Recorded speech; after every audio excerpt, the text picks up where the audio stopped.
আসসালামু আলাইকুম রহমতুল্লাহি ওবারাকাতু। প্রিয় ফেসবুক বন্ধুগণ, সবাই কেমন আছেন?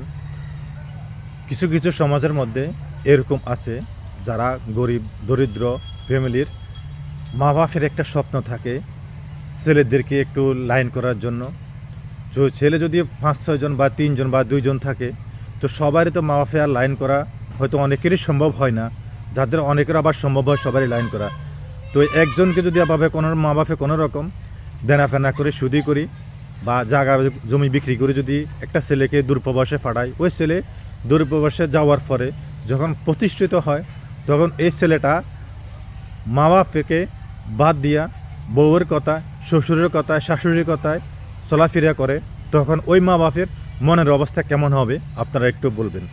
ওই মা বাপে আবার যখন ওর বোনেরা বেড়াইতে আসে, তখন মা বাপে যদি একটু ভালো বাজার করার জন্য, মেয়েকে খাওয়ানোর জন্য যদি বলে, তখন ওই ছেলের বউ যদি বলে যে ভালো হয়তো হলে আমার কাছে পাবেন না, আপনারা অন্য কোথাও চেষ্টা করে চলে যান, যেখানে ভালো খাইতে পারবেন ওইখানে চলে যান।